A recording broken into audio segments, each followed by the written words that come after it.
Hola, pues bienvenidos nuevamente a otra clase más de este curso. Y bueno, nuestro invitado al día de hoy es Georges Félix, de Puerto Rico.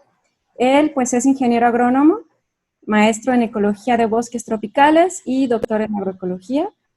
Es profesor actualmente en la Universidad de Puerto Rico, en Utah, y es investigador asociado del Centro Latinoamericano de Investigaciones Agroecológicas, y también es miembro de la Sociedad Científica Latinoamericana de Agroecología. Entonces, bueno, le doy la bienvenida a Georges. Gracias por compartirnos esta experiencia que tienes tú ya de varios años. Y pues adelante, te doy la palabra. Muchas gracias, Helen, por invitarme a tu sesión, ¿verdad? De Huertos Familiares. Estoy muy honrado. Mi nombre es Georges Félix, soy franco-puertorriqueño y pues quiero conversar con ustedes un poco la temática del mejoramiento de suelos en la huerta familiar. Y quiero empezar con estas tres imágenes. Estas son fotos del huerto de la huerta que tenemos en Utuado, en la Universidad de Puerto Rico. Pues con abundante cosecha, con mucha diversidad y con unos suelos que se van mejorando poco a poco según algunas prácticas que les voy a ir comentando ahora. Así que voy a mostrarles algunos ejemplos alrededor del mundo, en el trópico y en Europa igualmente. Quería empezar con, ¿verdad?, problematizando la situación. A ver, cuando hablamos de producción agrícola, no se puede desligar de lo que es la naturaleza, ¿no? Como que esa línea intrínseca entre lo que es la conservación y la protección de la biodiversidad con la productividad, ¿verdad?, que necesitamos para poder alimentarnos. Eso es lo que llamamos servicios ecosistémicos. Entonces, en la imagen de la izquierda, pueden ver que de arriba hacia abajo se pierde esa complejidad, ¿verdad? O sea, que se pierden diferentes oportunidades para que la biodiversidad se manifieste. Entonces, eso es lo primero, como que ese enlace, esa conexión directa entre lo que es la complejidad de la estructura del paisaje o de la huerta y la posibilidad de los diferentes animales, microorganismos y organismos grandes que puedan pues vivir ahí, ¿no? Reproducirse, alimentarse y simplemente estar ahí. Entonces, la imagen de la derecha nos lleva a ese servicio de la alimentación, ¿no? Como en inglés dice ahí, si todo el mundo tuviese jardines como el que está aquí arriba, diverso, con mucha vegetación, con muchos cultivos asociados y diferentes tipos de plantas, en vez de jardines como el que está abajo, que son monocultivos de grama, simplemente es un patio, pues nadie estaría con hambre, ¿verdad? Entonces, obviamente, la cuestión del hambre es mucho más compleja que simplemente tener una huerta o no, pero me gusta porque es bastante sencillo de entender que si todos sembráramos, pues tenemos más acceso a comida. Yo creo que eso es un poco la base de este curso que están tomando, este curso que están tomando en la semana de cómo potenciar, ¿verdad? Y cómo ir mejorando esa producción que tenemos en las huertas familiares que tenemos en nuestras casas.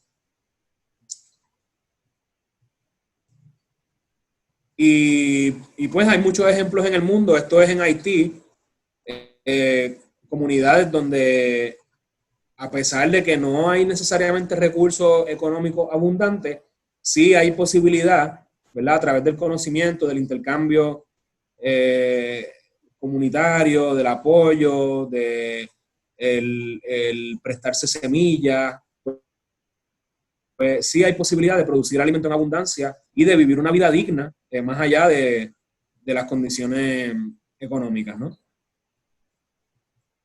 Les muestro esta otra imagen que es cerca de África, en la isla Mauricio, en África del Este, donde ustedes ven ahí que pues esto es un paisaje bastante heterogéneo, ¿no? Ven ahí arriba en la montaña una zona semiárida y en el llano una zona súper diversa, súper productiva. Entonces, esto tiene que ver mucho con la calidad del suelo, ¿verdad? Pero también tiene mucho que ver con el esfuerzo que se le pone, el cariño que uno le pone a esos espacios. estas comunidades que producen alimentos en abundancia, que intercambian conocimiento, que forman redes de apoyo técnico, de apoyo comunitario. Y pues estos son ejemplos, ¿verdad?, que van hacia lo que llamamos la soberanía alimentaria. ¿Cómo podemos ¿cómo se dice? Pues como la soberanía alimentaria, cómo podemos alimentarnos de nuestros propios cultivos y esfuerzos colectivos. ¿Ok? Entonces, ¿cuál es la conexión con el suelo? ¿Verdad? Las plantas van de la mano con el suelo. Déjame ponerle un ejemplo. Esta vez también en Mauricio, es en la finca de un amigo mío que se llama Bobby. Entonces hicimos un experimento para ver la diferencia de calidad de suelo entre su finca y el bosque que está ahí cercano, ¿verdad? Ven en la imagen de abajo que se ve la finca hacia nosotros y más hacia allá en la foto se ve el área de bosque. Entonces Bobby y yo, con otros agricultores y técnicos, hicimos un experimento, no, pero como una demostración, ¿verdad? De hacer una calicata, lo que llamamos como un perfil de la parte más superficial del suelo en su finca y en el bosque. Y lo que notamos es que, lo primero que notamos es que hay una diferencia de color inmensa. A pesar de ser básicamente el mismo lugar, la vegetación que tiene arriba, ese espacio, influye directamente la calidad del suelo que está debajo, ¿no? Primero que en la imagen de la derecha hay más raíces, hay un color más oscuro, hay más hojarasca, posiblemente haya más microorganismos y también más humedad retenida cuando llueve, ¿no? Entonces, esos son todos principios, o sea, propiedades de lo que es la buena calidad del suelo, y hacer un perfil así nos permite directamente entender, o por lo menos visualizar, ¿verdad?, que hacia dónde quisiéramos ir. Obviamente, no se trata de transformar la huerta o la finca en un bosque, pero sí podemos hacer prácticas que nos lleven a acercarnos a lo que es un bosque, a lo que es un suelo como si fuera en el bosque, como en la imagen de la derecha, ¿verdad? Entonces, hay un montón de propiedades y por mencionar algunas, ¿verdad? El color negro lo otorga esa cantidad de materia orgánica, ese color negro que tenía el bosque. Luego está la estructura del suelo, la cantidad de minerales, el drenaje y la infiltración del agua, ¿no? Todo esto son propiedades. Y un indicador bien importante que muchas veces olvidamos los técnicos es la vida en el suelo. Esos microorganismos y esos insectos y esas lombrices, ¿verdad? Esos gusanos que están en el suelo que contribuyen a una mejor fertilidad de esos suelos. Y todo esto es tan válido en la finca como en la huerta, ¿no? Así que son criterios. Los elementos físicos, lo que es la estructura y la textura del suelo, los elementos químicos, que son los nutrientes, nitrógeno, fósforo, potasio y demás micronutrientes. Y entonces la calidad, ¿verdad?, biológica, los elementos biológicos que serían esos organismos que se encargan de ya sea romper la materia orgánica, devolverle nutrientes al suelo, digerir y partículas, sedimentos y demás. Así es como este triunvirato, cuando hablamos de calidad del suelo o de fertilidad del suelo también se puede decir, hablamos de propiedades físicas, químicas y biológicas, son muy importantes. Y eso es lo que queremos fomentar en la huerta familiar. Fíjense, esto es una imagen de un cafetal cerca de donde yo trabajo en la universidad, en Utuado, en Puerto Rico, donde se pueden dar cuenta que el predio de arriba está básicamente desnudo, no tiene protección del suelo, el color está como lavado, y es lo que pudiésemos llamar un suelo, ¿verdad?, degradado. Entonces, y la parte de abajo es un cafetal sembrado, donde posiblemente hay raíces, hay hojarasca, para que está ese reciclaje de nutrientes pasando ahí. Entonces, esta imagen a mí me gusta mucho mostrarla porque es como esa comparación entre un suelo, lo que es degradado, y lo que pudiese ser un suelo un poco agradado, ¿verdad? Mejorado. Entonces, déjenme mostrarles una práctica, por ejemplo, que pudiésemos aplicar, ¿verdad? Esto es la finca de Bobby, se parece un poco a lo que les mostré ahí del cafetal sin vegetación.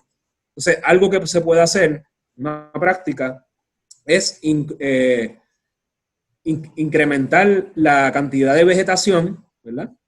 Especialmente la vegetación que está en perpendicular a la caída del agua, ¿verdad? Esto lo que va a hacer es hacer que esta vegetación que están al contorno, lo que llamamos líneas del contorno, el agua cuando cae, la lluvia, choca y se infiltra, o sea que va penetrando. Además de eso, la vegetación va aguantando esos sedimentos que se caen. Y ahí, cuando yo le conté esta idea a Bobby, ¿verdad? Que hicimos un experimento en su finca, me dijo que qué listo el profe, pero yo no le creí. Yo le dije, hazlo y después hablamos. Entonces, ¿verdad? Esto es como para explicar, como para tratar de entender qué significa un suelo degradado y un suelo que está, digamos, agradado, ¿no? Entonces, cuando hablamos de calidad del suelo, hay que tomarlo en el tiempo. Esa calidad se puede mejorar o se puede empeorar, ¿verdad? Si se empeora, es el término que conocemos que es la degradación. Si se mejora, es que se agrada, ¿no? Que se pone mejor, ¿no? Cuando se siente agradado o en una situación agradable, pues es que uno está bien, ¿verdad? En una fiesta o en una cena, uno se siente agradable, pues está bien. Entonces lo mismo es con el suelo. Y si se fijan, entonces esa línea en el medio es la mitigación, es que no pasa nada. El suelo se mantiene tal cual. Y esto hay que verlo en el tiempo. Se debe medir y hay una serie de indicadores que se pueden utilizar, ¿verdad? Es lo que les he mencionado antes. Así que es bueno tener esos términos en mente, porque entonces cuando hablemos de suelo, no es solamente un suelo no es igual a otro, hay suelos que están mejor que otros, pero entonces, ¿cómo hacemos nosotros a través de nuestro sudor y de nuestras prácticas, de nuestras intenciones también, ¿verdad? ¿Cómo hacemos para agradar ese suelo y ponerlo mejor de lo que estaba antes? Y les voy a poner un ejemplo que me es bien cercano, ¿verdad? Que es la huerta que yo tengo en mi casa con mi mamá y mi padrastro. Por ejemplo, en 2010, ellos viven cerca de la costa, ¿no? Entonces, en 2010 identificamos un área para sembrar vegetales con los vecinos, un huerto comunitario. Ese suelo es bien arenoso, era bien arenoso. Si se fijan, hay palmas de coco y demás. 2 años después, fíjense la vegetación, como fuimos añadiendo vegetación en un suelo que estaba complicado, pero entonces esa vegetación fue reciclando hojarasca, fue reciclando raíces, fue trayendo microorganismos poco a poco, fuimos incorporando composta, ¿verdad? Miren los drones, los envases estos azules y blancos, esos son básicamente unas composteras, ahí tirábamos todos los desechos orgánicos de la cocina, las hojas de la vegetación para reciclarlo y convertirlo en un suelo rico, en una forma estable de materia orgánica. 4 años después de que empezamos esa huerta, ya básicamente teníamos una estructura de vegetación, ¿verdad? Parecida a un bosque. Y esto fue, digamos, en 4 años, que no es mucho. Y considerando que era un suelo bien arenoso, muy pobre en nutrientes, y que implementamos prácticas, ¿verdad? Bastante suavemente, ¿no? Como que no fue nada intensivo de traer un montón de composta, sino que se fue mejorando poquito a poco a través de la misma vegetación y a través del mismo reciclaje de los desechos orgánicos nuestros. Entonces, en 2014, ¿verdad? Estaba ese bosquecito. Eso duró un tiempo. Me imagino que se habrán enterado. Yo creo que fue el mismo momento que hubo un terremoto, lamentablemente, en la Ciudad de México. En el 2017 nosotros tuvimos un huracán que despedazó el Caribe, básicamente varias islas del Caribe, particularmente despedazó a Puerto Rico. Y ustedes se imaginarán que, a pesar de que mi huerta parecía un bosque, no aguantó realmente el huracán. O sea, todo el esfuerzo de sembrar esa vegetación y toda esa biomasa se fue volando, básicamente. Entonces, que esto fue, ¿verdad? Una foto justo después del huracán que me envió un vecino mío. Imagínense el problema. Ahora bien, un suelo degradado se hubiese tardado años o tal vez nunca se hubiese restaurado. Pero este suelo, a pesar de que era un suelo complicado, pobre y difícil de manejar al inicio, todas las prácticas que hicimos nos permitieron recuperar rápidamente esa vegetación, ¿verdad? Eso es lo que llamamos la capacidad de resiliencia. Esa huerta tal vez no resistió mucho, pero sí se recuperó relativamente rápido. Bueno, rápido no necesariamente los cultivos, pero sí la biomasa, ¿no? Esas plantitas silvestres, esas gramíneas, lo que llamamos buenasas o plantas pues, silvestres, ¿verdad? Indeseables, como plantas voluntarias que llegaron por su propia cuenta. Entonces, si yo no hubiese tenido ese suelo bien acondicionado, tal vez esa vegetación nunca hubiese vuelto, ¿ya? Pero luego de varias semanas, esto fue lo que pudimos observar. Entonces, dentro de esa recuperación, ciertos cultivos se restauraron. Los plátanos, los bananos, no sé cómo lo dicen en México, nosotros le decimos guineos. Algunas plantas medicinales estaban ahí. Así que fuimos rescatándolas poco a poco y regresamos, eventualmente, después de varios meses, regresamos al estado que estábamos antes del huracán, ¿no? Esa estructura casi como un bosquecito. Esto es lo que llamamos un sistema agroforestal prácticamente. Y ya varios meses después, 6 meses, un año después del huracán, 2018, pues ya teníamos de nuevo esa vegetación abundante, ¿no? Y hoy en día, pues ya pareciera como si el huracán como nunca ha pasado, aquí no ha pasado nada. Esa es así, hoy en día está así la huerta, ¿no? Como bien organizadita de nuevo, mucha vegetación y bastantes cultivos. Además de que esa complejidad, ¿verdad? Como yo explicaba al inicio, esa complejidad ha traído cierta biodiversidad, como por ejemplo ranas nativas que tenemos por acá, algunos pajaritos, cangrejos. Entonces, organismos que no necesariamente nosotros los traemos, pero se encuentran felices en esa área. Entonces, eso ha sido también un beneficio, ¿no? para nuestra comunidad.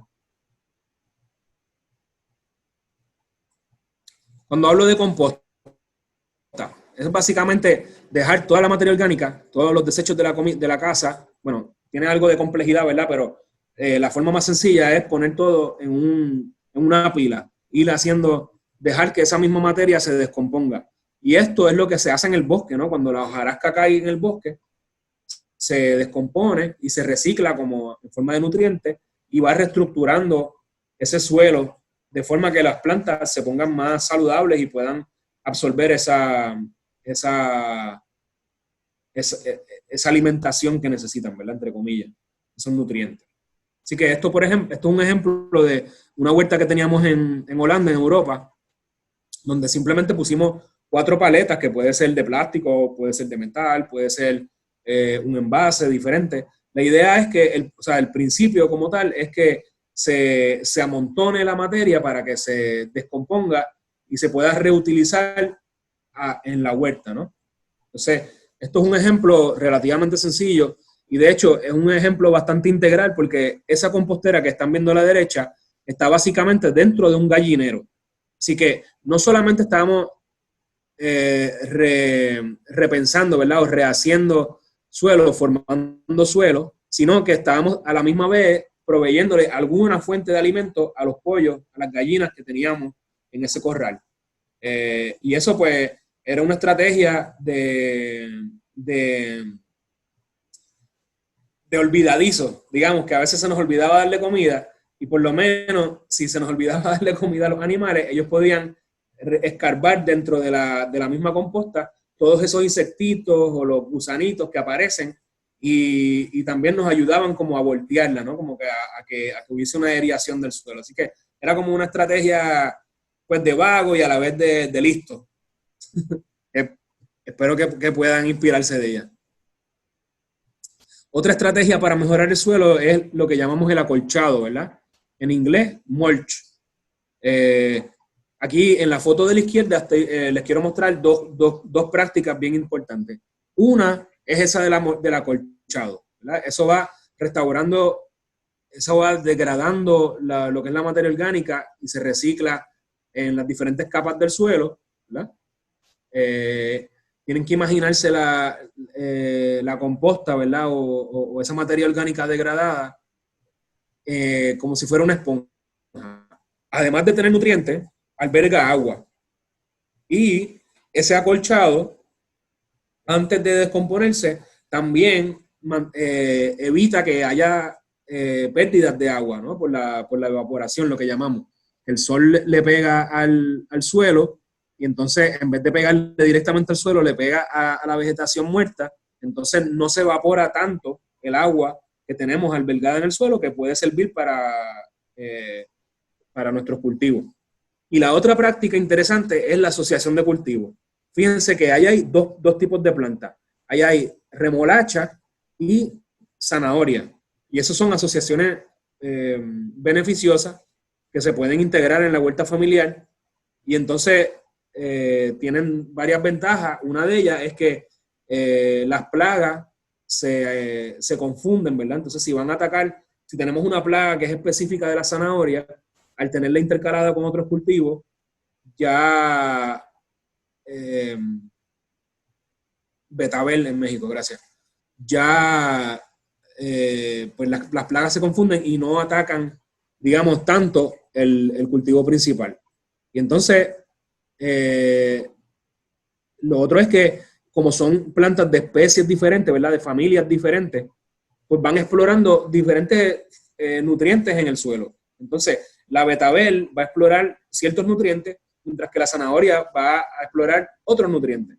Entonces se complementan. Y de esa forma, pues no cansamos el suelo, no lo desgastamos mucho menos. ¿Me explico? Esto es una huerta en la estudiantil en la universidad. Ups. Aquí. Bueno, otras prácticas, ¿verdad? De asociación de cultivos. Esto es de nuevo en África, en la isla Mauricio, donde pueden ver que hay diferentes tipos de cultivos, líneas, y esto son estrategias para salvaguardar la salud de las plantas, pero también para mejorar la calidad del suelo, como les dije antes. Pero son otros ejemplos en otra huerta comunitaria. Entonces, hay una práctica que es bien interesante, no necesariamente se puede aplicar siempre, pero esto de hacer las líneas al contorno. ¿Por qué? Como les expliqué donde la finca de Bobby, ¿verdad? En Mauricio también, el hecho de hacer las líneas al contorno permite que los sedimentos se mantengan ahí y no se vayan hacia el llano o hacia el río. Y entonces, pues, obviamente ahorramos en fertilizante o composta que querramos poner y también evitamos que hayan pérdidas. Eso se puede hacer a mano, obviamente, y les pongo aquí un ejemplo que se puede hacer con maquinaria liviana, ¿verdad? Respetando esas líneas del contorno, se puede utilizar un pequeño motocultor para abrir el suelo al contorno en vez de a favor de la pendiente. Yo creo que eso es una práctica que es indispensable, especialmente en lugares donde llueve mucho y también en lugares donde no llueve, porque cuando las pocas gotas de rocío que caigan, no sé qué clima tienen allí en Jalisco, pero si digamos que si fuese un lugar seco, pues por lo menos las gotas de rocío, en vez de irse fuera del cultivo, por lo menos se mantienen ahí si hacemos las líneas al contorno. Así que es otra práctica que se puede implementar para proteger el suelo. Y les muestro estas varias imágenes de huertas que hay en Europa. O sea, yo les he mostrado hasta ahora imágenes del trópico, pero todos estos principios agroecológicos se aplican también en países templados. Entonces ustedes pueden ver aquí combinaciones de plantas, ¿verdad? Flores, integración de flores para atraer polinizadores y enemigos naturales, diferentes colores, olores que confunden a las plagas, como dije en el caso de la betabel con la zanahoria, que se pueden confundir, entonces hay menos daños de plaga. Y entonces la utilización de composta, fíjense, por ejemplo, en la imagen de la derecha aquí, esto es un banco elevado donde se rellenó, ¿verdad? Con composta para poder cultivar hortalizas. Así que estos son varios ejemplos de agricultura urbana que son replicables en nuestros climas.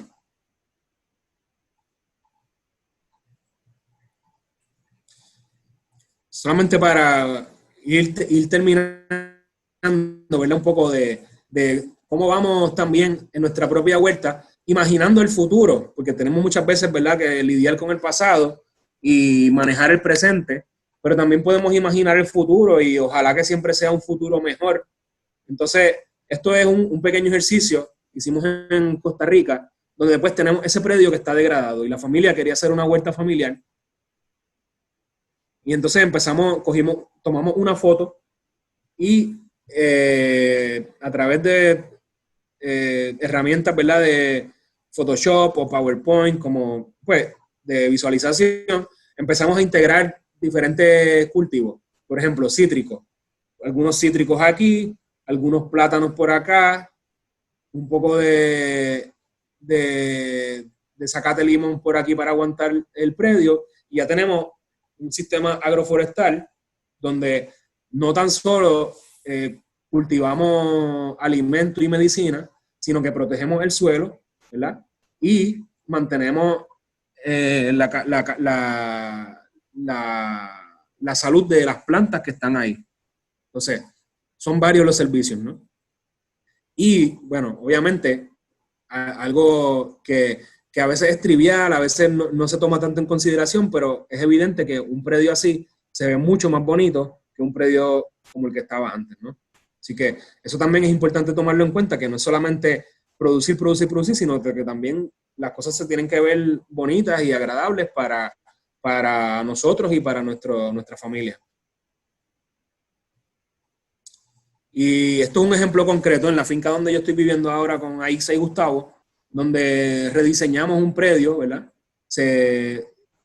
Tenían este espacio sin cultivar, y entonces en vez de sembrar, como dije, a favor de la pendiente, lo que hemos hecho es desarrollar terrazas, integrar diversidad y cultivar, ¿verdad?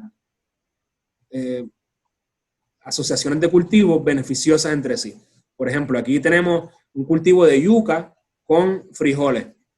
Entonces, ¿cómo vamos combinando plantas que se llevan bien? Yo sé que en México, ¿verdad?, es bien conocido las tres hermanas, que los frijoles, las calabazas y los sapos, ¿cómo que le dicen? Frijoles, calabaza y maíz. Pero ustedes le dicen diferente, a ver cómo dice Ellen aquí. Maíz y la calabaza le dicen diferente, ¿no? No, calabaza, bueno. Pues eso es una asociación de cultivos que es beneficiosa entre sí. Entonces, si además ponemos las terrazas, ¿verdad?, las terrazas al contorno, pues vamos asegurando que los sedimentos no se erosionen tanto, que el agua se mantenga ahí y que aprovechemos mejor esos recursos naturales. Y entonces les muestro estas imágenes porque parte de tener una huerta es conversar. O sea, yo creo que la mitad del trabajo es conversar con gente que sabe, que nos pueden enseñar o que nosotros estamos enseñándole. Eso es lo que llamamos intercambio, ¿no? Entonces, es importante porque a medida que se van dando esos intercambios, pues vamos integrando nuevas prácticas, vamos integrando nuevas plantas y entonces también compartiendo de nuestros cultivos y de nuestro propio conocimiento desarrollado en la huerta familiar. Y con esto termino diciéndoles que sembramos alimentos para cosechar libertad, ¿no? Entonces, en esa transición hacia la agroecología, hay tres elementos bastante importantes que hay que tomar en cuenta y tratar de hacer lo más que podamos. El primero es identificar esas experiencias agroecológicas cerca de nosotros o en los propios territorios, ¿no? Como quién está haciendo qué y en qué son buenos. Entonces, darle valor a ese conocimiento y a esas prácticas, ¿no? Algún vecino, algún anciano, ancianita o algún joven que está haciendo algo innovador, pues ponerlo en el mapa, identificar, entender qué le funciona y también apoyarle en lo que no le esté funcionando, ¿no? Lo segundo, que lo acabo de mencionar en la imagen anterior, es esos intercambios horizontales de experiencias, ¿no? Entre entre cultivadores, ¿verdad? Entre huertas familiares, entre productores y consumidores, entre diferentes cuerpos de conocimiento, ¿no? Lo que es el campesino y el académico, o los técnicos, como fomentar esa conversación y ese diálogo es sumamente indispensable. Y preferencialmente de forma horizontal, ¿verdad? Porque no es lo mismo recibir instrucciones de algún técnico que compartir nuestra experiencia con nuestra vecina.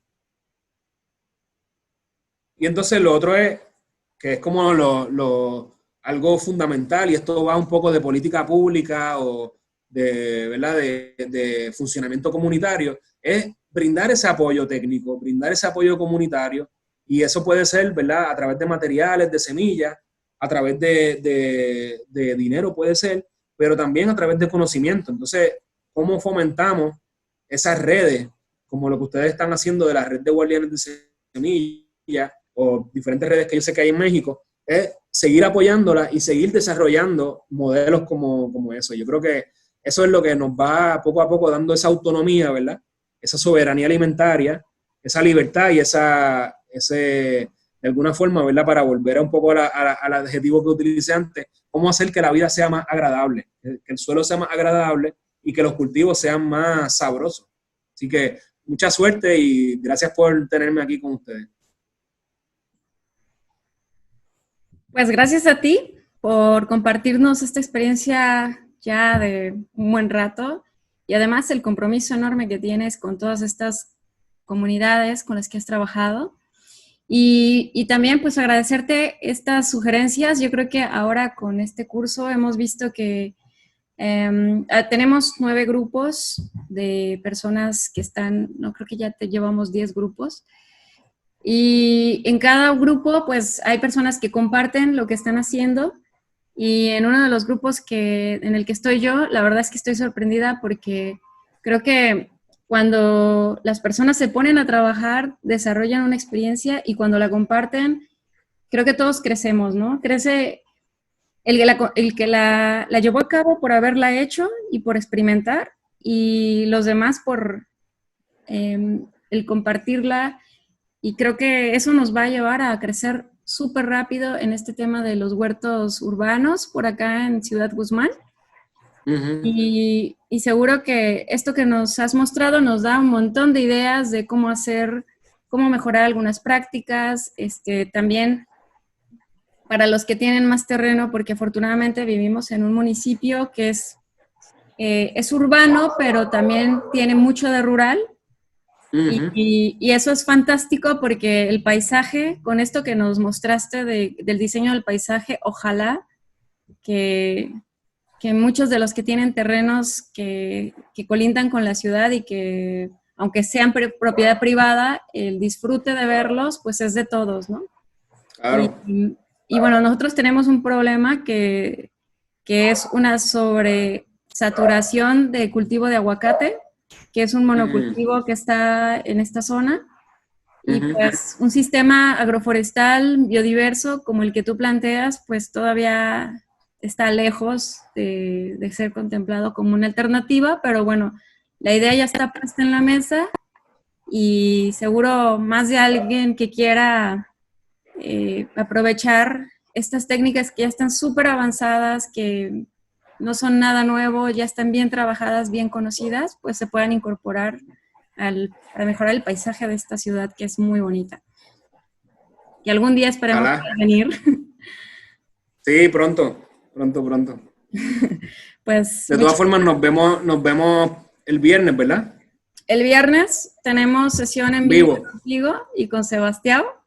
Va a ser un placer. Super. Y bueno, para los que están viendo esta clase, el viernes vamos a hablar un poco más de la experiencia de George en estos países donde ha estado. Nos va a mostrar también los beneficios que han tenido las familias por implementar este tipo de huertas.